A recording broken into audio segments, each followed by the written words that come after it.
Olá, sejam muito bem-vindos a mais um Vamos Falar de MotoGP. Eu sou a Rita, tenho comigo o Miguel e o Bernardo e hoje temos aqui um convidado especial, o André Santos, que esteve o fim de semana passado no paddock da Ducati e que nos vai dar aqui umas inside informations.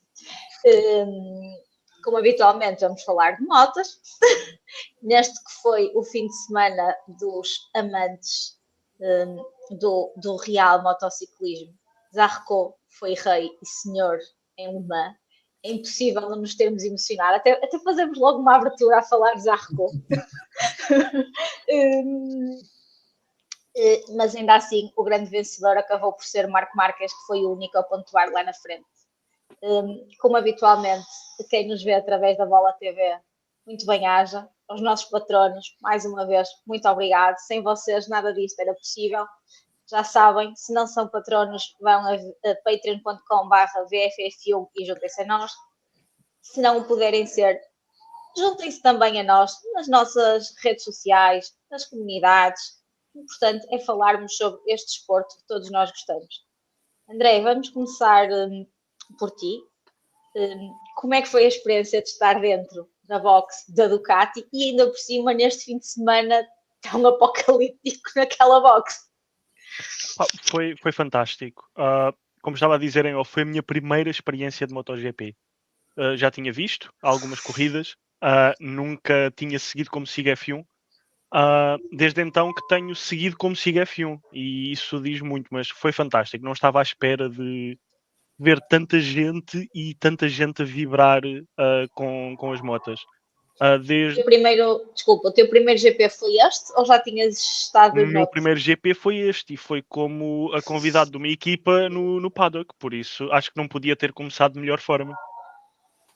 Não, mas desde das visitas à garagem, de conhecer a equipa, de estar na zona de hospitalidade, de estar nas estradas de acesso à pista, pá, não, é genial.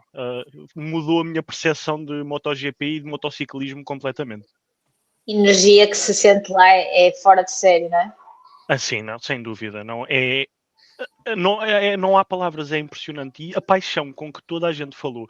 Porque nós fomos convidados pela Lenovo para estar com a Ducati Lenovo, para perceber como é que a tecnologia da Lenovo ajuda a equipa em pista e fora de pista. Falamos daquele robô especial que anda a dar voltas às pistas para criar uma versão digital para usarem nos simuladores e para perceberem melhor como é que as motas se vão comportar em cada GP e a paixão com que desde os engenheiros, os mecânicos, mesmo o piloto, não falamos com o Pecco, falamos com o Marc Marquez, e a paixão dele, ou a lição foi muito bem estudada, ou a forma como ele fala da equipa, da tecnologia, do desporto em geral, fantástico.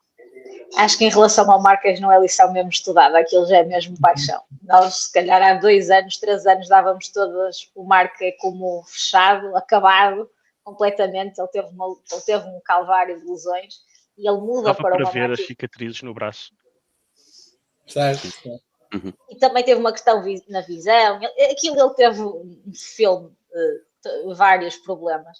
E todos nós, e estava numa onda não tão competitivas, todos nós dávamos quase o Marco como acabados. Entretanto, deu-se a reviravolta dele ir para a Ducati o ano passado. Ele faz uma época já incrível e agora este ano tiveste a sorte de ver o Marco no seu prime, na equipa que neste momento também está no seu prime. Portanto, acho que tiveste a cerejinha e acho que puseram precisamente o Marco a falar que sim, ele está em altas e o PEC se calhar não vinha tão entusiasmado quanto isso. Não, já se calhar não. Ele pareceu um bocado mais fechado no que toca à comunicação com as pessoas à volta dele. Não da equipa dele, mas as pessoas que estavam na zona de hospitalidade, na garagem, que não pertenciam à equipa. Ele parecia um bocado mais fechado quando em comparação ao Marc Marquez. Talvez a altura que está na época, que ele não lhe está fácil, então no GP de França, coitado.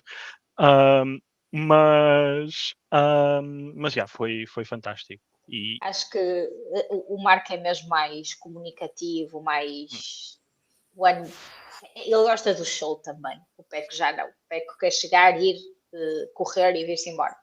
É um estatuto um bocado diferente também. Apesar de Claro, tudo. estamos a falar de ainda que sejam os dois campeões nacionais, campeões mundiais, os pergaminhos do Mark são muito superiores aos do Peco, não é?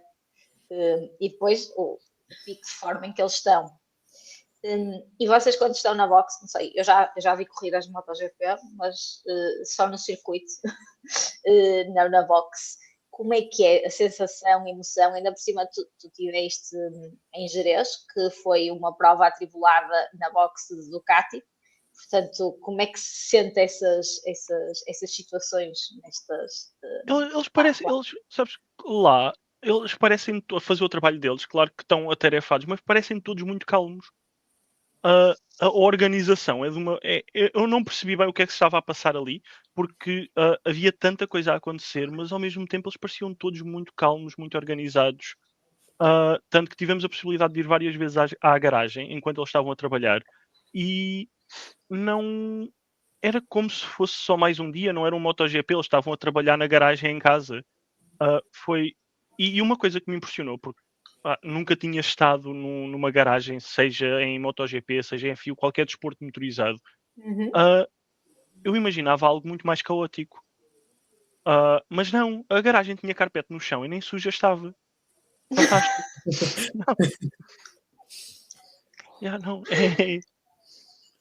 Não, mas Incrível. É incrível, não é incrível. Não. Como é que eles estão a trabalhar em 4 motas e não há nada, está tudo no sítio e é muito bom. Ainda fiquei com mais inveja agora. Sim. Não, mas isso é um bocado... Eu compreendo essa parte, porque podemos fazer um paralelismo aqui até com o Rally, porque quando vamos aos parques fechados conseguimos ver a organização. Nós achamos que aquilo é tudo muito uma sujeira, uma confusão, mas as coisas parecem já feitas, programadas, já tudo direitinho e é tudo uma organização muito fora de série, não é? Nós em Semana de Rally de Portugal, quem nunca viu, tem aí uma boa oportunidade para ir ver. E mesmo, peço desculpa, voltar só rapidinho Claro ao tema não. da garagem. Nada. Podes tudo, André, aqui. Com 15 pessoas à volta da moto, porque nós estávamos a explicar como é que a moto funcionava, quais é que tinham sido, qual é que é as grandes vantagens da moto da Ducati, comparando com a concorrência, o que é que têm agora, o que é que vão poder deixar de ter no futuro por causa das alterações nos regulamentos. Tudo isso, e com 15, 20 pessoas à volta da moto, eles continuavam a trabalhar como se nada fosse. Moldavam-se às pessoas na garagem. Isso é impressionante, porque estão a fazer o trabalho deles, têm que levar com convidados e continuam a fazer tudo como se nada fosse. Portanto, foco acima de tudo, não é? Sim. Tu viste a corrida dentro da garagem ou viste no Hospitality? Eu estive no Hospitality, tínhamos lugar numa bancada na primeira curva e tivemos acesso à garagem durante uma qualificação e os treinos. Ok. Dá sim. Eu estou arrepiado. Eu estou arrepiado. Logo a Ducati, caramba. Foi impressionante. Eu sou Não, diz que... Eu sou a fã de carteirinha da Ducati aqui do trio. Eu fiquei fã, não sei se dá para ver pelas cores que estou a vestir, mas fiquei fã da Ducati, de MotoGP, mas da Ducati, foi fantástico. Eu tenho um problema com os vermelhos italianos, André, é a Ferrari e a Ducati. Posso pedir desculpa pela Ferrari, mas Ducati está no bom caminho. Certo. A gente ouve o hino italiano de um lado, agora não que o Pecco já não está. Mas quando o Pecco estava a ganhar, eu ouvia o hino italiano e pensava, a seguir vou ouvir outra vez, mas não. Normalmente as corridas de MotoGP há uma e depois temos a Fórmula 1 às duas, e eu pensava sempre, eu tentava pensar, agora vou ouvir, não aconteceu. Não, este fim de semana dá para ouvir o hino italiano, não há problema. Só porque é lá. Portanto, também a tua experiência no MotoGP é nova, mas já tens pilotos preferidos? Eu tenho que dizer que neste momento, do que tenho visto desde há 2 semanas, o meu piloto favorito, e peço desculpa ao Marco, mas é o irmão, Alex Marques. Alex. Ganhou lá. Teve azar este fim de semana, que ele não lhe correu muito bem, mas sim, acho que está no bom caminho para lutar pelo título com o Marco. Temos que se apresentar a Valentino Rossi.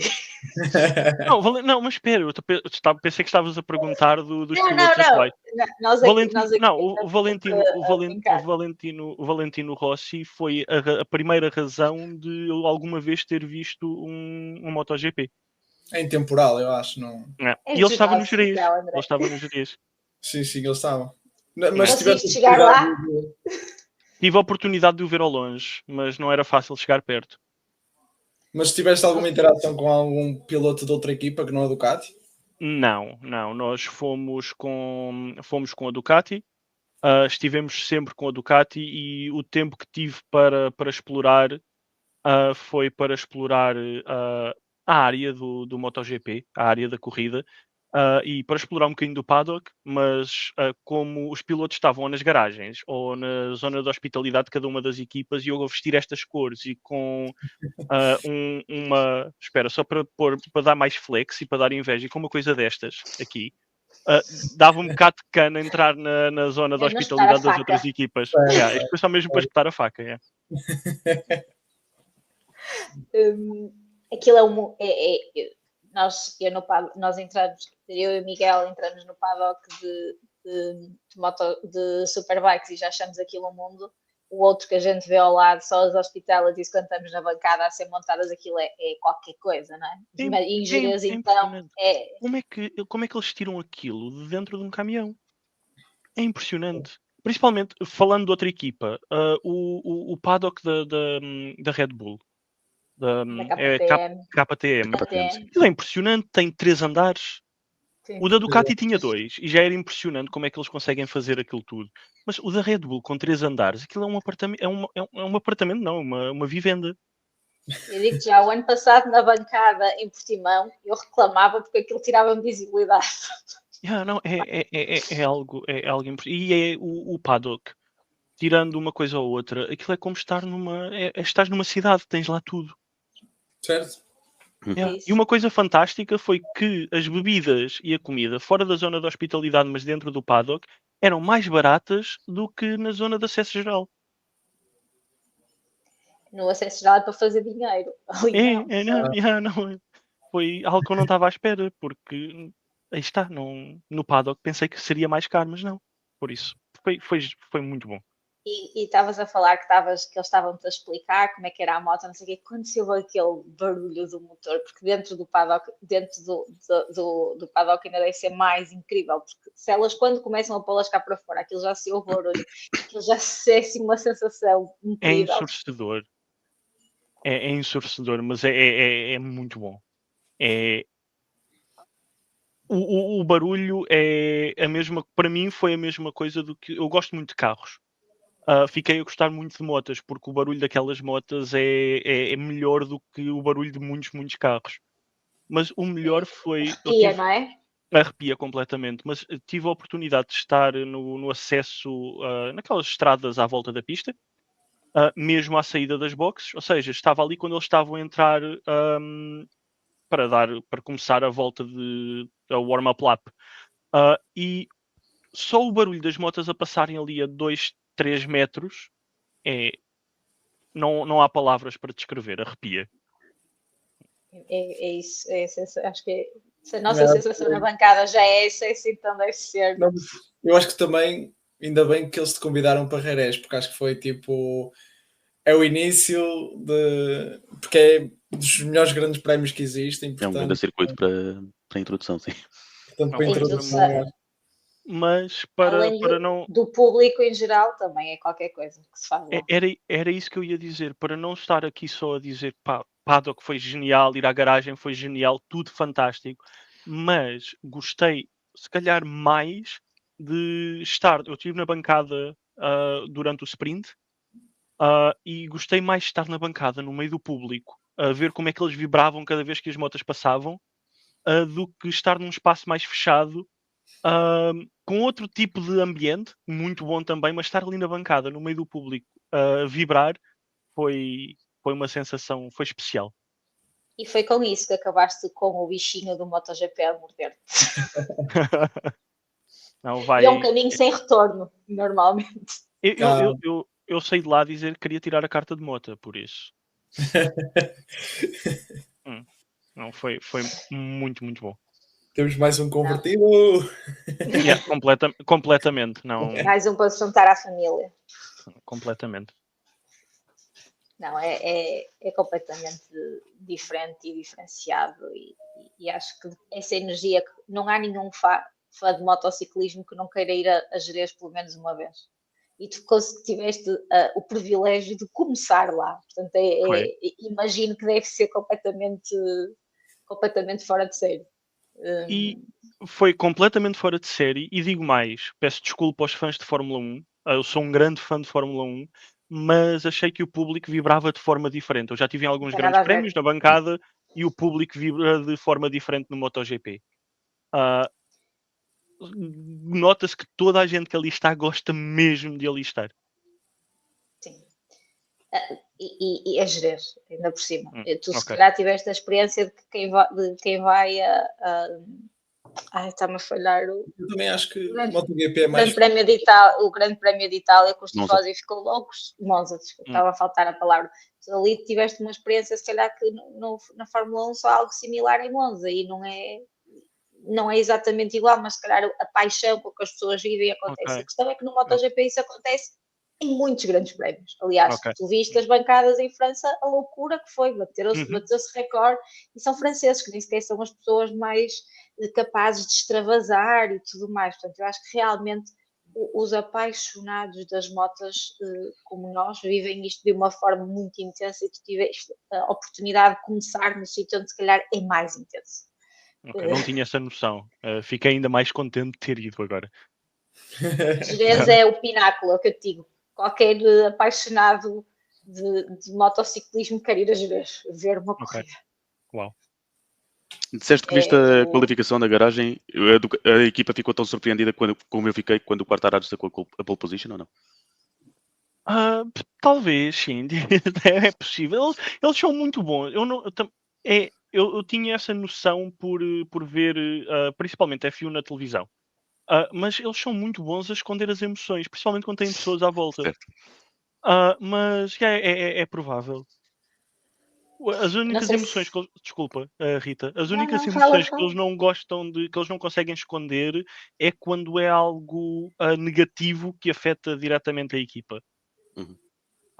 Isso, eu estava na hospitalidade e houve uma pequena queda e deu para ver que ninguém ficou contente. Mas quando o resto só mostram as emoções no fim da corrida ou no fim da qualificação, não sei se é porque estão tão focados no trabalho que estão a fazer que depois no fim, quando saem do ambiente de trabalho, é que mostram como é que se estão a sentir.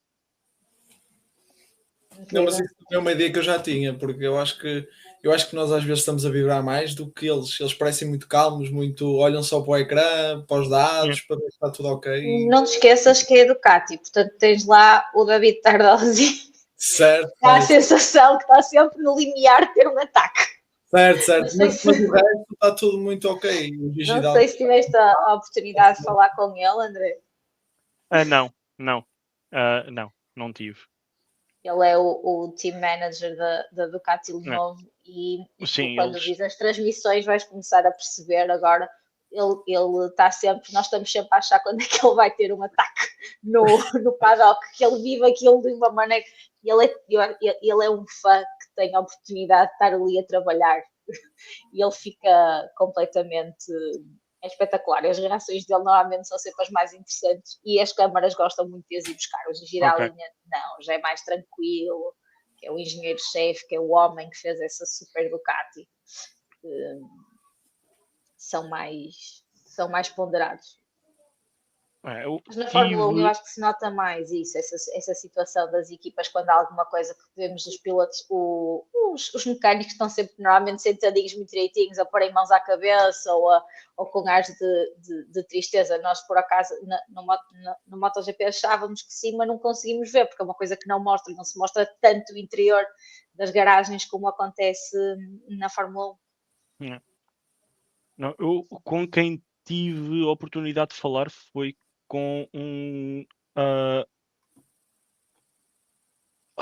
como é que ele se chama? Mauro Gracili, Mauro Gracili, sim. e salvo erro, posso estar a dizer mal, mas Nicolo Mancinelli, que é o senhor que trata das motas. É o, como é que deixa-me ver aqui no site. A Performance Engineer para as motas. E eles deram feedbacks, informações, isso só inside information.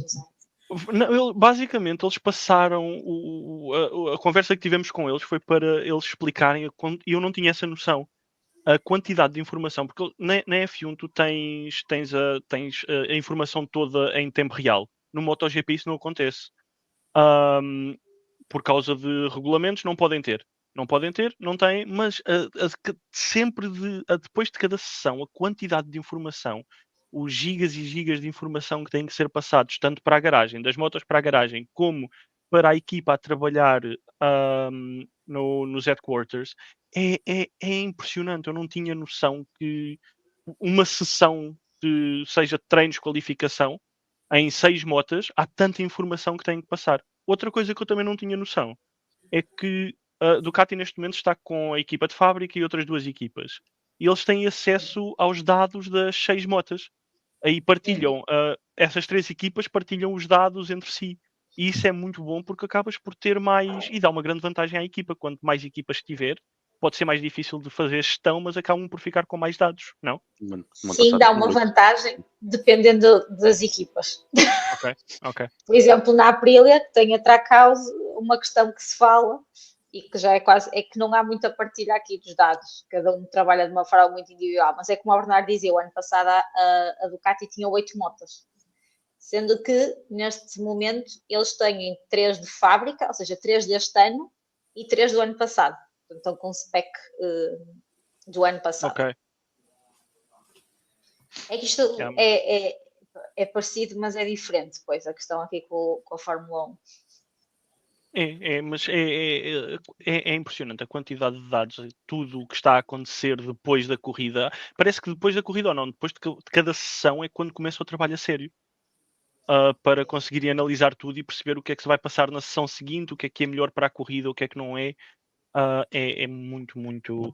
É caótico, mas ao mesmo tempo organizado. E não tinha nada essa noção da quantidade de informação que sai dali.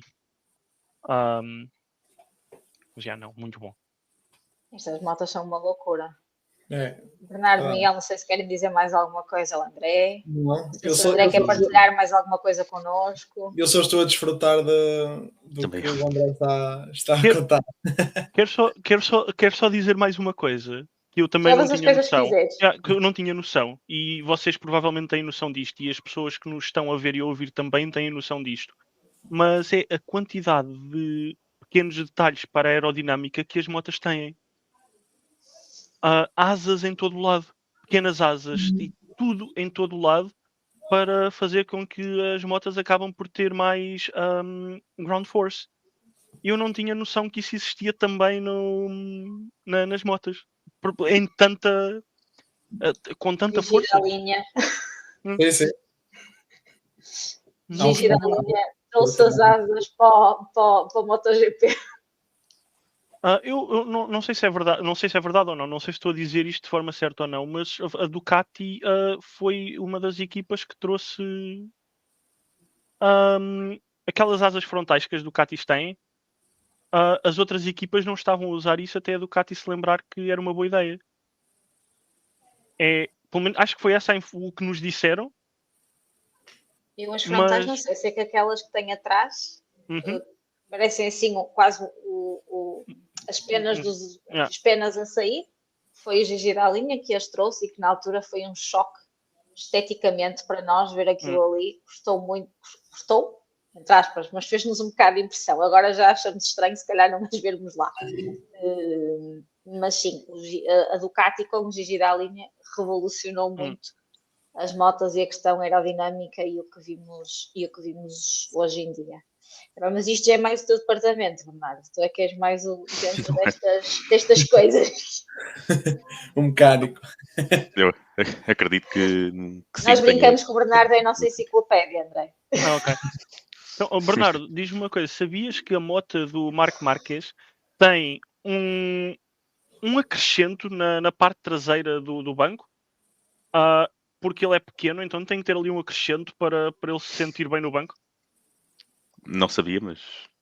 Aquilo tem. Na parte, quando eles estão dobrados, para conduzir a moto, há aquela parte que está a tocar do assento nas costas deles. E a do Marc Márquez tem um acrescento para talvez com uns bons entre 5 a 10 centímetros, porque, pronto, ele é pequenino. Sim. E ele é pequenino, de facto. Realmente ele é pequenino. Eu tinha mais ou menos essa ideia, porque normalmente também é feito de forma ao piloto se sentir confortável, portanto... Sim, na Fórmula 1 também há isso, com os pilotos altos e com os pilotos baixos. Sim, sim. Mas nas motas é giro de ver. Nos carros era algo que eu tinha como normal. Nas motas não tinha noção que eles adaptavam a moto de tal forma a pôr acrescentos no assento para o piloto estar confortável. O que faz sentido, mas não estava à espera desse nível de detalhe. Incrível, não é? As coisas que aquilo... O Marc Márquez também tem que se sentir confortável. Caramba, olha, se calhar a solução era ele não se sentir tão confortável. Eu acho que o PEC vai pedir para deixarem os bancos iguais. Ele agora diz que usou as mesmas coisas e continuamos na mesma história. Não sei, já chegamos ao PECO. André, mais alguma coisa que nos queiras dizer, além de que te juntaste à nossa tribo dos apaixonados das motas? Não, acho que é só isso. Juntei-me à tribo dos apaixonados das motas. Foi fantástico ver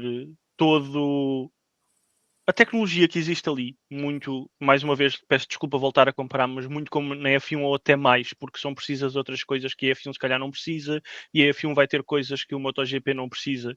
Mas foi muito bom ver toda essa tecnologia e ver como é que as pessoas vibram com aquilo. Essa foi a melhor parte. Ver como é que o público vibra com aquilo. Estar a sair de qualquer zona, na zona da hospitalidade, e ver pessoas a virem a correr para nós, a perguntar se os pilotos lá estavam, porque queriam ver os pilotos. E foi muito, muito bom.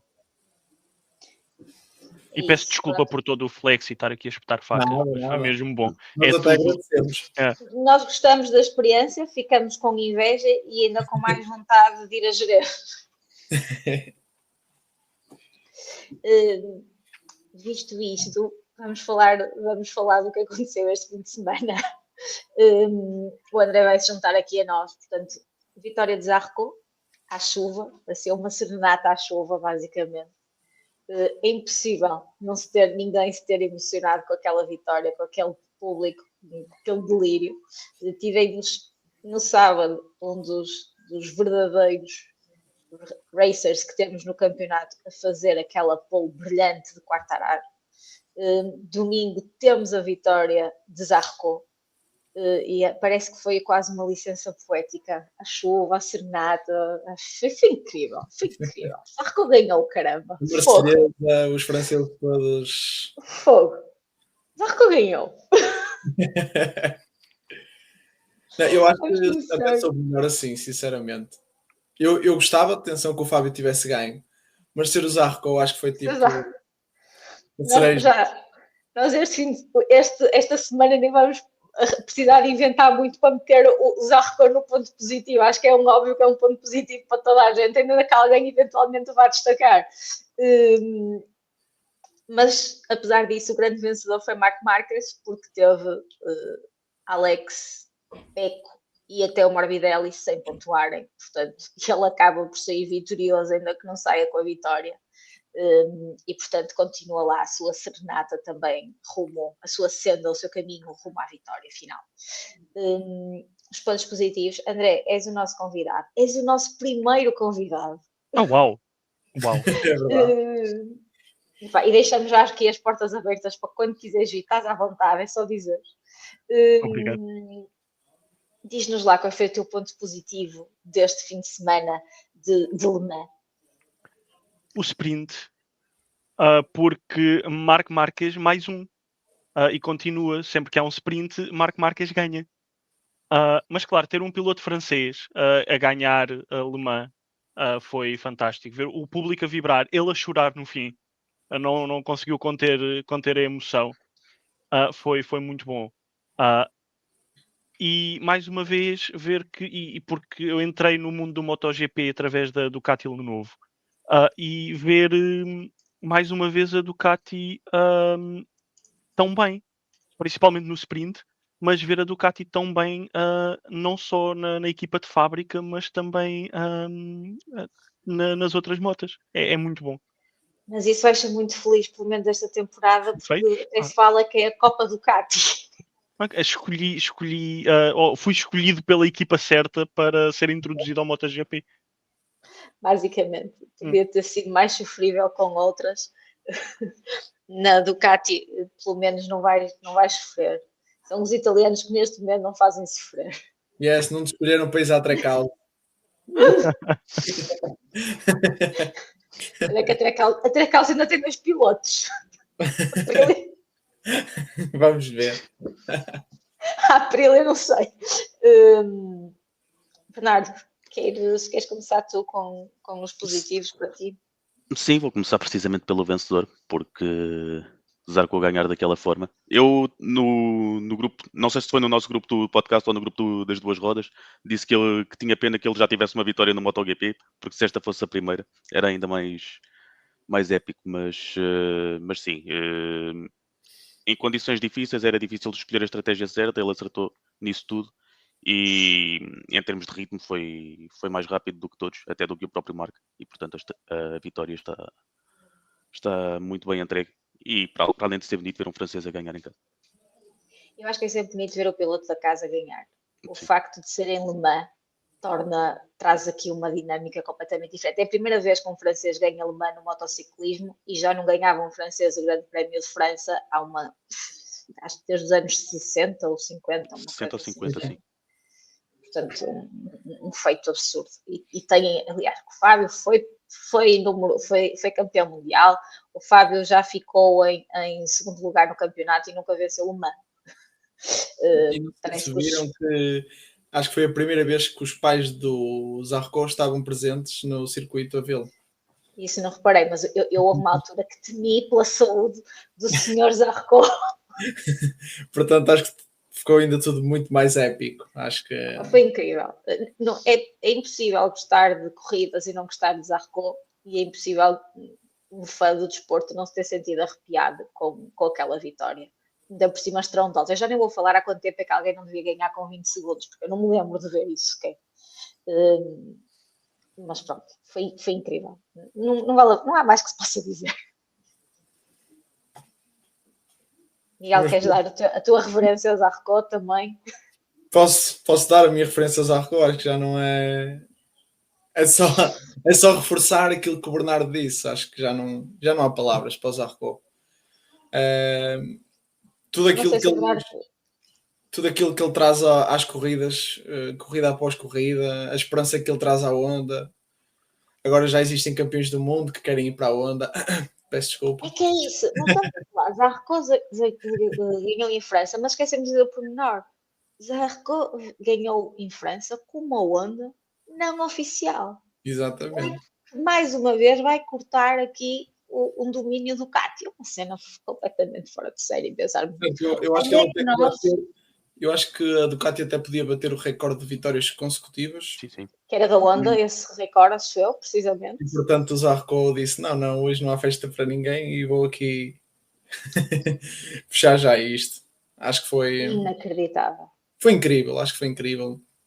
Alguma vez vocês pensavam ver uma Honda ganhar vamos puxar a março ou a fevereiro? Algum de vocês imaginava ver a Honda a ganhar um grande prémio, ainda por cima na primeira metade da temporada? Era o caso de uma bold prediction, não? Acho que era um bocado por aí. Mas também temos que ver todo o contexto, mas acho que ainda assim foi uma grande vitória. Mas é a cereja no topo do bolo de uma série de resultados completamente incríveis que ele tem feito, não é? E aqui foi simplesmente foi ter uma boa estratégia e recompensa e ótimo para ele. A Honda está muito melhor do que estava no ano passado. O ano passado era praticamente o último em todos os. A Honda era a piada, não é? Prémios. Tu sabias que na ponta. Este ano o Zarco já tem um terceiro lugar em qualificação, por exemplo. Aqui andou um bocado para trás nesse aspecto, mas desta vez ganhou. E lembrando que na primeira volta ele quase que o faziam cair. Portanto, ainda melhor. Eu ia dizer isso, ele tem uma sorte de sobreviver ao Enea. Sim. Ele logo no início ficou em frente, portanto, teve que ir à gravilha. Teve sorte, conseguiu fugir. Não, mas foi uma corrida atípica. Desculpa, André, não consegui. Não, estava a dizer, tentei fazer uma piada com o passou pelos pingos da chuva. Literalmente. E se calhar se não está de pneus de chuva, eles iam ficar completamente. Não sei se correria tão bem aquela ida pela gravilha. Não sei. Não, eu também queria destacar nos meus pontos positivos o eu Miguel. Não sei se o Bernardo não tinha mais nenhum ponto positivo. Sim, depois destaco o Marco Marques, que em termos de ritmo de corrida, numa corrida convencional, continua muito à frente dos outros. Tirando as primeiras voltas em que tanto no sprint estava com algumas dificuldades em seguir o Quartararo, na corrida à chuva estava a ser apanhado pelo Alex Marques, mas depois com os pneus usados a vantagem é enorme sobre todos os outros. E desta vez deixou o Zarco ir embora, porque o Zarco era muito rápido para ele, mas o Zarco não está a lutar pelo campeonato e focou-se em quem se tinha de focar e conseguiu o melhor resultado possível e aumenta a vantagem no campeonato. Mais uma vez o estratega Marques a funcionar, não é? É isso e a capacidade que as Ducati parecem ter a preservar pneus em comparação aos restantes também. Incrível. Em piso seco, a corrida de domingo para isto aqui é um bocado uma à parte, mas em piso seco, sim. É o Marco, não há muito que a gente possa falar. Não? No início eu não estava com muita expectativa em relação ao Marco. Por todas as condições, parecia que estava tudo para os outsiders. Ou seja, aqueles que estavam na luta não estavam... Mas ele foi passando de posições, depois outros foram indo trocar de moto e depois, quando fomos a ver, o Marco já estava lá em cima. E sem ninguém dar prova, parecia uma corrida à Enea, não é? Que de repente também repetindo um bocado a piada do André, também passou entre os pingos da chuva o Marco. Quando fomos a ver, também já lá estava, em segundo. E portanto, acho que foi o grande vencedor do fim de semana, além do Zarco, claro. Para o Campeonato Mundial, ele foi o grande vencedor. O Campeonato Mundial, sem dúvida que foi. E finalmente podemos ver o mortal do Zarco novamente, já não se via há muito tempo, já tínhamos todos saudades. É verdade. E ele já as duas vitórias que tem foi em 2 circuitos épicos. Em Le Mans e Phillip Island, portanto, ele é o homem dos circuitos grandes. Porque ele é grande. Ele é um grande piloto. É verdade. A glória a quem a merece, não é? Só cá estavas a falar que o teu ponto positivo era precisamente o Miguel Oliveira. Mas, vamos retomar então esse teu pensamento. O meu ponto positivo, sobretudo do domingo, acho que foi um fim de semana muito difícil para o Miguel. Falou das dores que sentia, não é? Obviamente que regressou de lesão, foi algum tempo parado. Não tenho dúvidas que o Miguel Oliveira, em condições 100%, ele conseguiria lutar por algo mais. Obviamente que a corrida depois acabou por não a terminar, mas acho que foi... conseguimos ver o Miguel muito tempo na transmissão e acho que isso já era uma coisa que nós estávamos à espera há algum tempo e não tenho dúvidas que o Miguel Oliveira a 100% conseguiria, não digo, obviamente, ir ao pódio, mas fazer uma corrida mais regular, digamos assim. Acho que... E, portanto, se calhar dava ao pódio.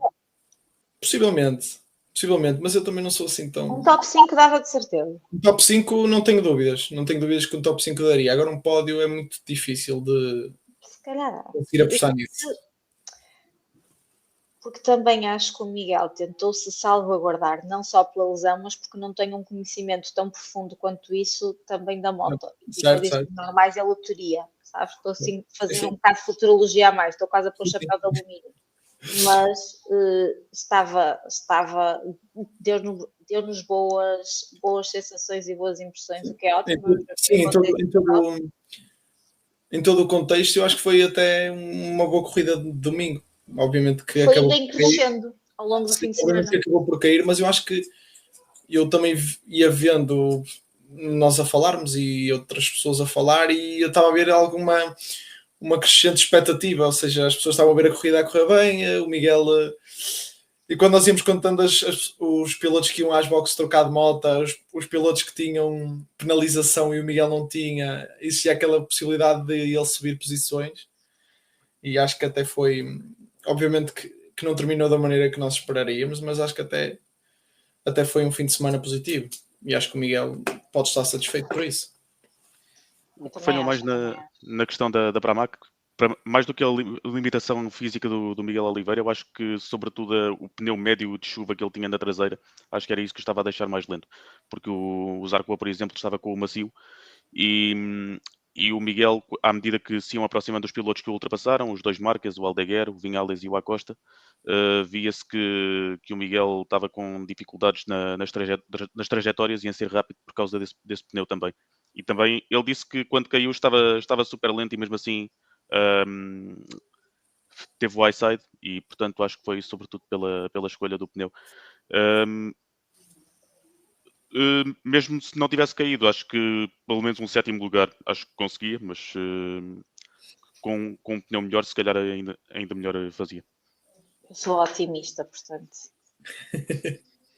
André, foi a primeira vez que viste o piloto português em pista, então. Eu já tinha visto corridas com Miguel Oliveira. Mas porque... Mas com este conhecimento que tens agora. Não com a seguir MotoGP como agora vou passar a seguir. Por isso sim, posso dizer que foi a primeira vez talvez que vi um grande prémio do início ao fim, em que com um piloto português em pista, sim. Não que ele ficasse até ao fim, mas com um piloto português a começar, foi a primeira vez que segui um grande prémio a sério, sim. Caramba, ele tem que dar uma vitória para ver, também sente-se aquilo. Sim. Isso. E, por favor, Miguel, uma vitória para eu conseguir ver isso, porque no outro desporto motorizado que sigo não vai acontecer tão cedo. Por isso, sim, que no MotoGP aconteça. E neste depois, se calhar, também não vai vitória, acontecer. Um pódio. Não, a vitória, aquilo, o Visuino olha, também é de arrepiar. Okay. Ouvir o nosso hino também é de arrepiar. Não, mas agora, há bocado fazias a questão se alguém tinha ganho com mais de 20 segundos. Eu penso que o Miguel Oliveira em 2020, Portimão, foi à porta fechada, venceu com mais de 20 segundos de vantagem. É capaz, ele também levou um avanço do caraças. Sim, eu recordo-me que eu estava ali aflito a pensar se a coisa corria bem. E as pessoas que não ligam nenhuma diziam assim: já está ganho, não estás a ver? Vocês não percebem, isso eu penso, esses gajos não percebem nada disto. Não é? As quedas existem. Não percebem nada disto. Eles caem sozinhos, pá. Eles caem sozinhos mesmo com a vitória garantida. Olha o Martin, no ano passado aconteceu isso para aí. É um bocado assim. Mas pronto, o meu ponto positivo é o momento que todos ansiavam neste podcast. Eu própria não sei como é que vou dizer isto. Mas é Fermin Aldeguer. O rapaz quer-me fazer trincar a língua, voltar com as minhas palavras atrás e eu faço-lhe a vontade. Esteve muito bem, fez um fim de semana em crescente. Ele é interessante porque ele faz praticamente sempre segundas metades de corridas melhores que as primeiras, o que dá ali algum fator tipo, será que vem o Fermin? O que é que ele vai fazer? Pode trazer aqui uma emoção extra aos grandes prémios, mas não há muito que se possa dizer. Faz 2 pódios à 6ª corrida, portanto ele faz pódio na sprint e pódio na Fórmula, na corrida principal. Eu confesso que o pódio da sprint não considerei merecido. O Fábio tinha que estar naquele pódio, desce por onde desce. O Fábio merecia aquele pódio. Eu acho que fui das primeiras nos nossos grupos a dizer não, como assim o Quartararo não vai sequer ao pódio. Não ultrapassei, ainda por cima para estar lá o Firmino. Mas domingo teve muito bem. E pensaste tu, lá vou eu ter que falar bem do Aldeguer? Eu a semana passada disse que quase que falei bem do Aldeguer, mas depois lembrei-me que ele tinha caído e portanto não ia falar bem dele, mas que deixaria isso para quando ele acabasse as 2 corridas, e ele fez-me à vontade e obrigou-me a falar bem dele na corrida seguinte.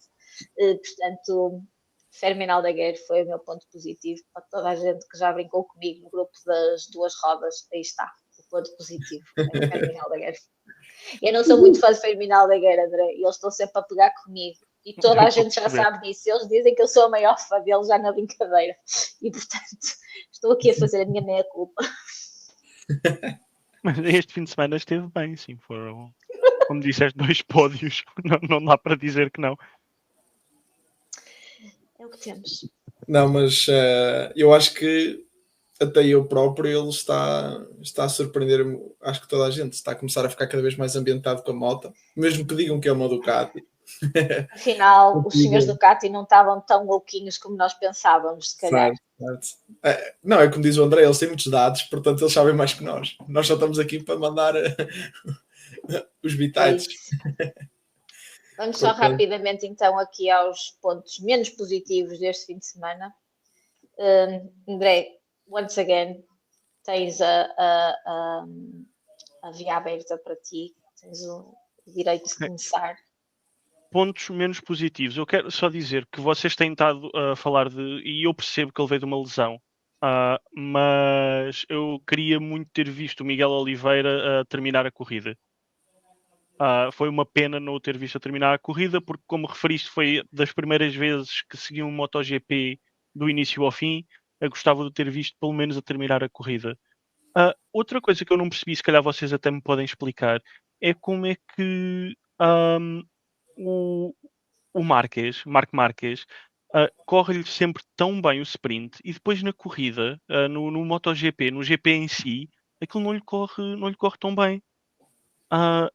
Como é que a performance do sprint e no Jerez foi a mesma coisa? Esta semana foi uma questão de estratégia.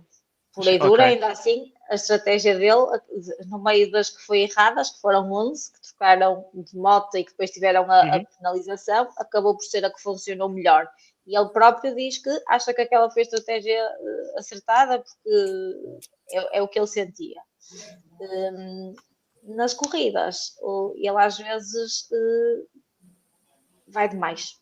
É demasiado agressivo. É cair ou ganhar. Sim. Ok. Quando houver um espaço, ele vai tentar lá pôr a moto. Okay. O que ele não tentou nesta, porque não tinha ninguém que tivesse a competir com ele pela vitória, portanto ele deixou ir. Então ele acaba por se deixar levar, porque se não vem ninguém atrás, nem tem ninguém à frente que possa tirar lugares, ele não vai arriscar, vai tentar ser o mais levar a moto. Se ele sabe que alguém pode chegar a ele, então aí sim ele vai arriscar. Em Jerez havia aquela questão de que ele já vinha motivado de sábado e obviamente que Jerez dá-lhe aquele boost que ele acredita que vai conseguir vencer e queria vencer, e obviamente que foi cheio de cedo ao pote e as coisas acontecem. Há aquela velocidade, o mínimo erro é... Também tem a ver com descobrir os limites também tem a ver com descobrir os limites. Desculpa, Miguel. Também tem a ver com descobrir os limites da moto, que é a primeira vez que ele está na moto de fábrica, portanto. E ele tem uma vantagem de performance muito grande em relação aos outros, portanto, pode arriscar 1 ou 2 quedas ao longo do ano. Continuar lá à frente. Sim. Ok. Os outros também vão falhando. Ok. E por fim, o outro ponto negativo, e lá está, vocês provavelmente vão entrar em detalhes muito mais técnicos do que eu, mas o outro ponto negativo para mim foi a primeira vez, sim, ok, talvez os pneus não tivessem à temperatura ideal, mas como é que um piloto que quer, e eu sei que estas coisas acontecem, são só 2 rodas, não são 4, Mas como é que um piloto que quer lutar por um campeonato do mundo consegue errar 2 vezes na mesma corrida? Isto o Alex Marquez. Sim. Não dá para perceber. Se querem lutar, não dá para errar 2 vezes numa corrida. Principalmente quando erras, cais. Esta é para ti. Tu, Não, confesso do Alex Marquez, esta pergunta é para ti. É um bocado a carreira do Alex Marquez. É inconstância, falta sempre aquele. O quase. Não é, Bernardo? O Bernardo é que pode explicar melhor a inconstância do Alex Marquez. Neste caso, sim. Sobretudo aqui é a segunda queda quando ele já tem danos na moto. Se calhar devia estar a puxar um bocado menos, mas A dinâmica já não devia estar a funcionar, os pneus já deviam estar muito manhosos. Mas são pontos e que ele falta perde o para o sangue Marco. frio do Marco. Sim, o Marco consegue pensar na corrida a 300 km por hora. Fazer a estratégia é melhor que aqueles que fazem sentados com os dados na Ducati. Porém, tu estás a falar do Alex, de relembrar que o Alex, que era um dos pilotos que mais errava e que mais andava pelo chão, este foi o primeiro fim de semana que ele fez algum erro. Ele foi azar. E foi tudo agora. Desculpa. O Qatar também foi. Também errou. Também errou. Tens razão. Portanto, já foi quando o Bernardo disse: é por isto que ele não vai ganhar. Portanto, já foi pelo menos 2 fins de semana em que ele borregou se calhar a possibilidade de. Vamos ser realistas, ele não tem hipótese de ganhar contra o Marco. Não, mas também vamos ser que assim, eles mesmo não partindo todos do mesmo princípio, na cabeça deles partem, ou seja, enquanto houver aquela possibilidade matemática de, ele vai acreditar. Agora só depende dele, tipo, é o que eu digo, se ele ficar sempre segundo e se o Marco cair pelo menos 2 ou 3 corridas, ele é campeão, não é? É verdade, ele se mantiver o senhor consistência, ele pode fazer algo ao estilo do João Mir. O Mir foi campeão com quantas vitórias? Uma, em Valência. Mas muito poucas corridas. Ok. Sim, também é verdade, sim. Mas ainda assim vamos imaginar que a coisa correu bem. Ou seja, o Alex ficava sempre em segundo. Mas o Marco não terminava todas as corridas. O Alex ele já foi 2 vezes, já acabou 2 vezes o campeonato, já teve 2 fins de semana a acabar à frente do irmão com isso. E este não conseguiu porque caiu. Mas é isso. Pontos negativos, eu posso puxar já o meu, o Luca Marini. Já não há muito que se possa dizer. É o Marini. O ano passado foi mau, este ano podia melhorar, a Honda está francamente melhor e ele continua sem ser um piloto consistente. Ele parece que simplesmente só está lá a recolher dados. Me parece que já não tem vontade de ser piloto, de ser racer. Ele não esboça nada. Não, eu acho que neste momento só alguém o poderá salvar. Alguém que é o seu irmão. Mas eu não acredito que o alguém esteja disposto a. Pois. Porque ele quis sair, não é? Portanto, falamos no jogo de cadeiras que poderá acontecer na próxima temporada. Que vamos ter que deixar isso para o próximo episódio. Sim, mas já não vamos ter tempo este. Mas para fazer uma breve introdução ao que poderá acontecer, pode acontecer que o Luca Marini fique sem lugar, porque o Pedro Acosta vai sair da KTM possivelmente. Ou seja, não me acredito que o Luca tenha lugar em alguma equipa na próxima temporada. Eu acho que se o Rossi foi buscar o Franco, também me dá a mão ao irmão, sinceramente. Mas vamos ver a dança das carreiras. Vamos ver a dança das carreiras. Mesmo o Franco não está seguro para a próxima temporada. Portanto, vamos ver. Vamos lá, mais pontos negativos, que estamos aqui a ficar já mesmo sem tempo. Sim, eu faço. Bernardo, queres dar os teus? Digo já os meus dois ao mesmo tempo, porque estamos a ficar sem tempo. O primeiro é o Bastianini, sobretudo por causa do dive bomb que faz na chicane, que faz cair o Bagnaia e depois o Bagnaia faz cair o Mir. E tudo aquilo é evitável, e agora tem uma long lap para Silverstone. E o outro é o Franco Morbidelli, que também vinha limitado depois de Jerez, teve uma lesão no pescoço, mas ele diz que isso não o afetou muito, mas também teve um fim de semana com demasiadas quedas, só antes da sprint foram para aí umas 3, e depois arranca mal na sprint e cai outra vez na corrida, e Franco com mais um fim de semana à Franco, que não tínhamos visto este ano ainda. Não é? Franco sendo Franco. Sim, é capaz de altos e baixos e este fim de semana foi praticamente só baixo, infelizmente para ele. E o Ené também mais um fim de semana desastroso que foi o que foi. É lidar. Sobretudo É em lidar. qualificações. As qualificações dele são desastrosos. Ele já não qualificava bem de Ducati, mas ele de KTM então é aterrorizador. Certo. Sim, é verdade.